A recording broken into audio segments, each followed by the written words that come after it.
on. Thank you. Welcome back to my YouTube channel. And Murungi, you are looking so good. Thank you very much. Uko sawa. Asante sana. Thank you. We are hereby continuing with our story. Yes. This is the second part of our story, and she'll tell us now, after the medication, after all that, she'll tell us about the support system, what she's learned, and some of the things she wants to tell us, and especially those people who are suffering, those people, the caregivers, and also the family members. It's important for us to understand how do we handle even such situations.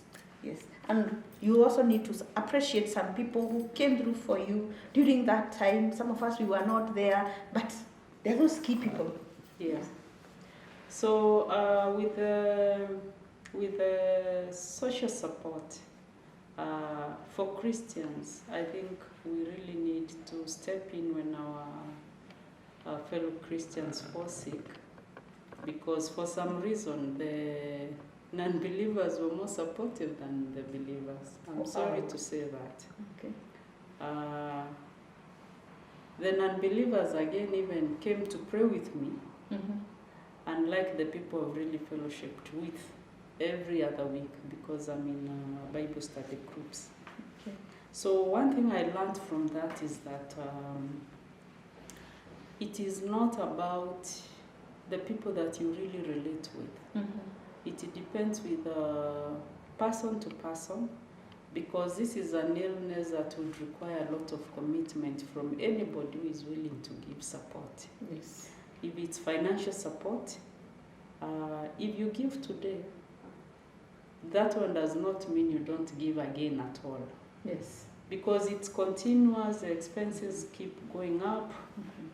Mm-hmm. Then for the caregivers are also stressed even more than the patients, Okay. because they are the ones who receive this pain from the patient. They can see a patient go down, a patient come up, and they have to stay strong for the patients and really encourage them that you look okay, you look good, yet they can see you are going. Yes. It's also very draining for the caregivers. What about, let me ask you, I'm sorry to cut you short. There are these people who will come, could be when you are so sick. And some prayers will tell you directly where they are placing you. Yes. Kindly address. You know, there are people who will come, and instead of encouraging you, in their prayer, they will not tell you straight. In their prayer, they are Yes. straight telling you, we will release you. Now, for in my case, and again, God gave me grace, because I didn't appear very bad. Oh, yeah. My physical appearance was okay. I didn't look so sick. Yes. However, even those who felt like I was very sick, Yeah. they never talked about it, they never mentioned it. Wonderful. When they prayed, they gave a moderate prayer. The prayer did not send signals that you're going. Okay. And so today when they meet me, they say, "Eh, you look so different." Mm. You mean? So today they make me now think I was very, very sick. And I ask them, when you guys, how did I look? Did I look like I was dying? Wakasema, wewe ulikuwa pabaya sana. Yeah, so I didn't encounter that. But Wow. I know most people are not even good in communication. Mm-hmm. So they will just say, you look so bad. Mm-hmm. Like 2 days ago, I went to visit a friend of mine, and she looked so withered, very weak. She looked dark. She looked really sick. But I didn't talk about it. I only asked, is she able to eat? And the sister, who is a caregiver, told me, no, she cannot eat. I said, why don't you give her some uji? Oh, yeah. Or even make food and mash it the way you do it for a baby, because she has colon cancer.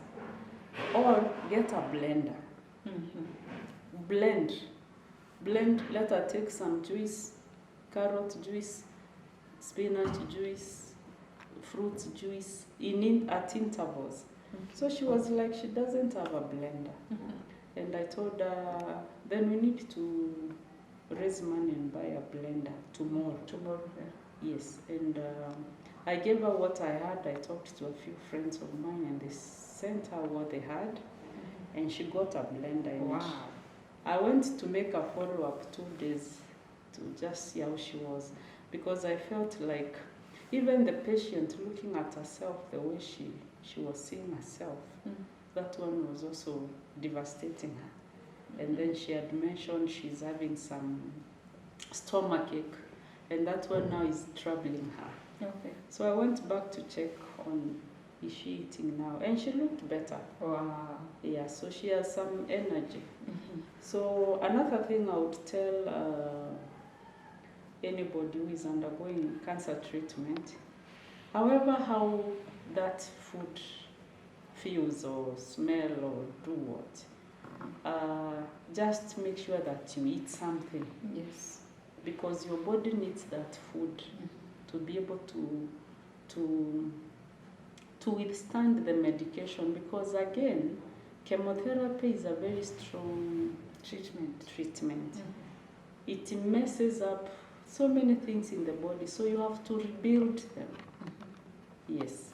Wow. So on nutrition, and that is where now friends and family really comes in, because if you have medical cover, you may have a medical cover, but you don't have cash to buy the fruits, the vegetables, a few things here and there. So it is good, even if it's 500 shillings, 1,000 shillings, that's a lot of money for a sick person, because it means they have bought fruits for 2 days or even 3 days. It has paid their bus fare. Yes. Because you cannot just go to hospital once in a week. No, you have to go, come back, come back. So any little amount of money that is given in support. And then I think we are also good at saying those people have, or so just a perception, like you now you're working for Britam, so we all know you are paid a salary, you are done what. But you see, at the end of the day, your bills do not stop. They are there and they continue. And this is an illness now which is really sucking everything around everyone.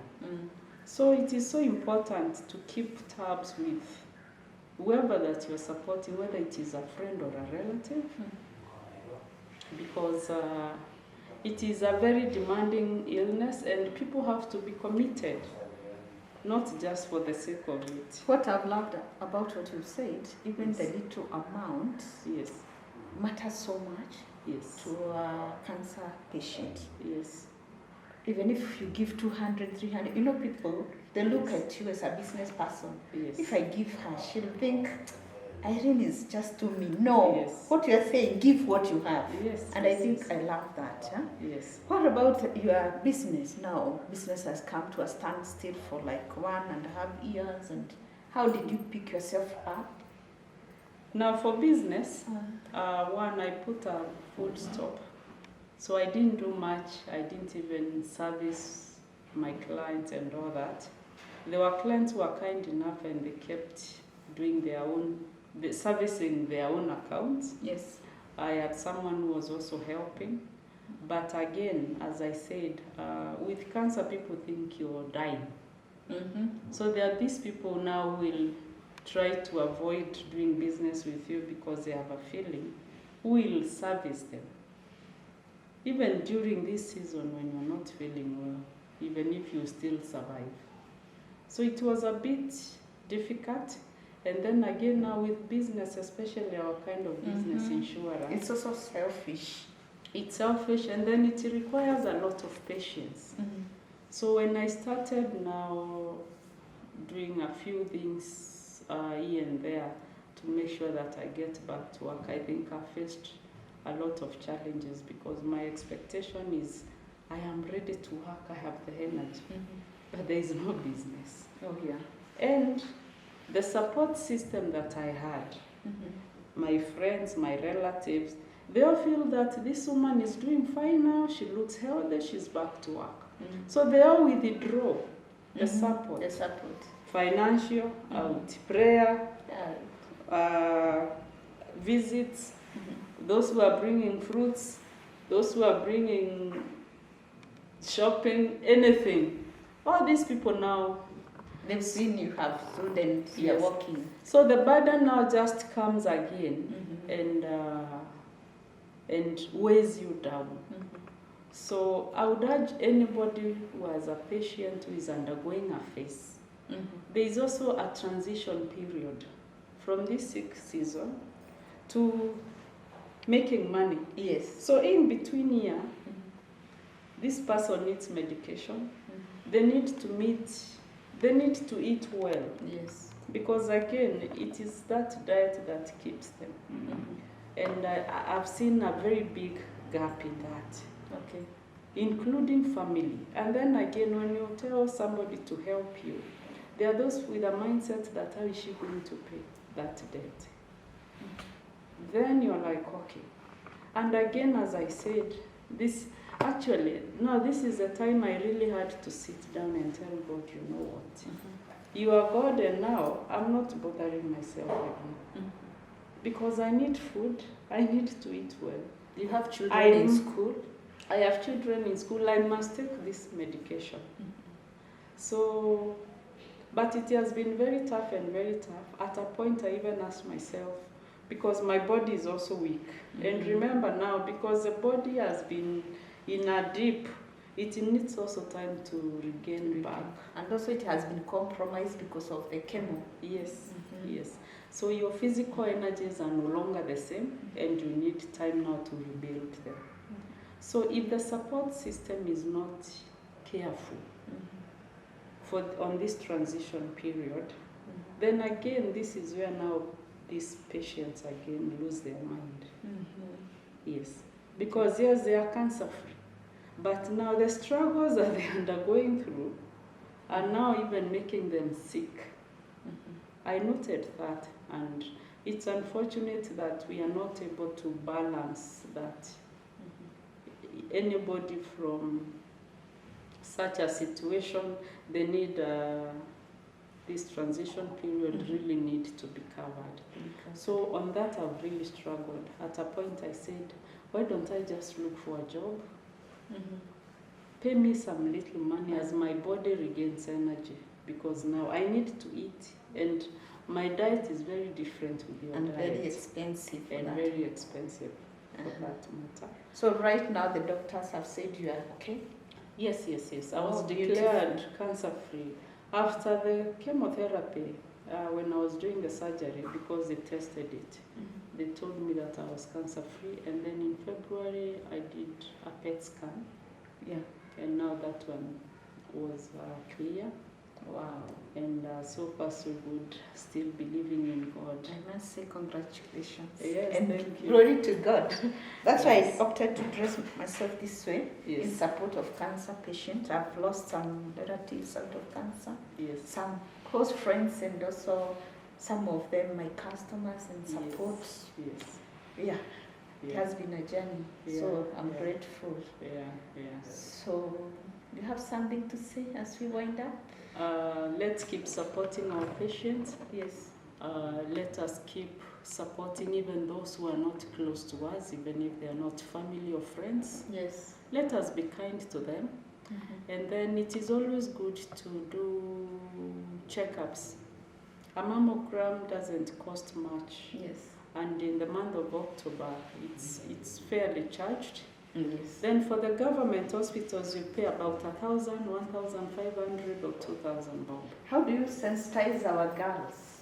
Because most people, they don't go for this.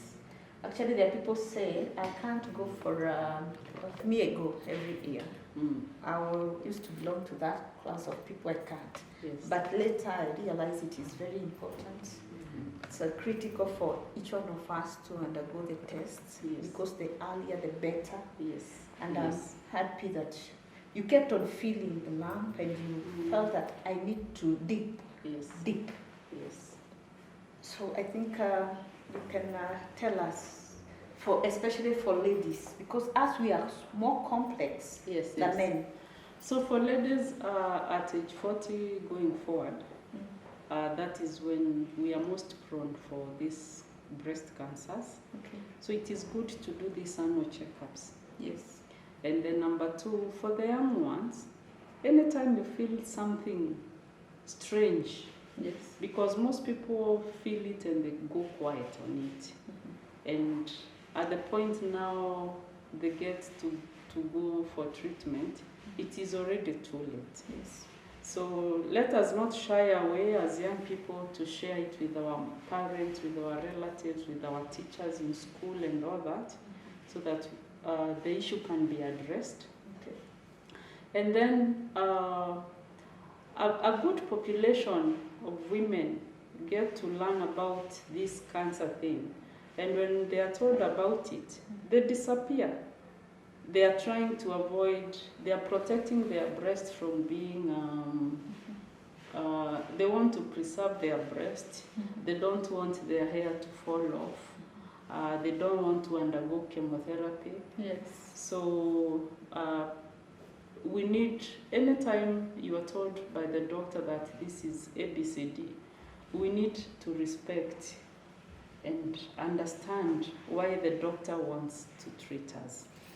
Let me ask you, between faith and doing what the doctor wants us to do, how do you differentiate? Because there are people who go to the doctor, they're told by the doctor, we need 1, 2, 3.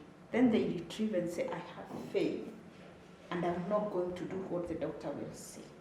So how do we marry the two? Because there's a doctor, there's a God also. Yes. So the line between faith and taking what the doctor is saying is very thin.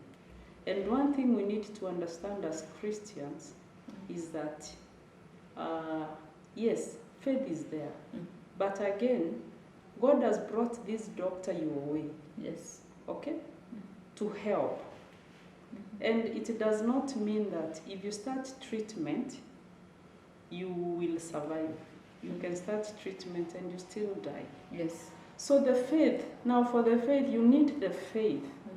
To keep you moving. To keep you moving, to strengthen your belief that, yes, I am taking this chemotherapy and I'll be healed. I'll stand to be counted like anybody else was. Yes. Because I remember when I was going for my initial visits in hospital, I could see women dressed up in high heels, makeup and all that. And I would ask the nurses, are all these people cancer patients? And they would tell me yes. Okay. So I said, hey, give me 1 year.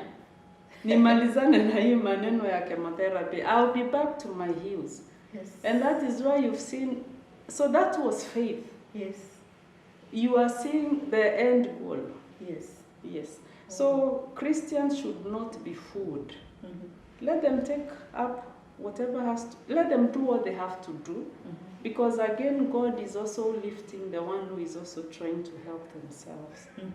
So unajisaidia ndio pia Mungu anakusaidia. Munasaidiana. Unashikilia imani hapa, unashikilia dawa na hii mkono. Sasa imani kwanza and then dawa. Yes.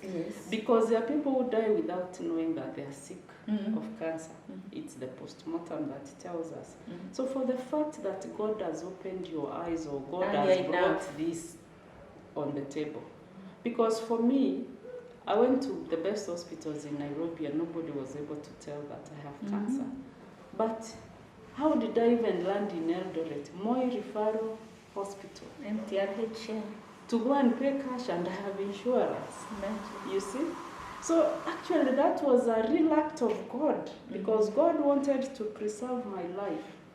So for the fact that you know you are sick, then alone Mungu amesimama.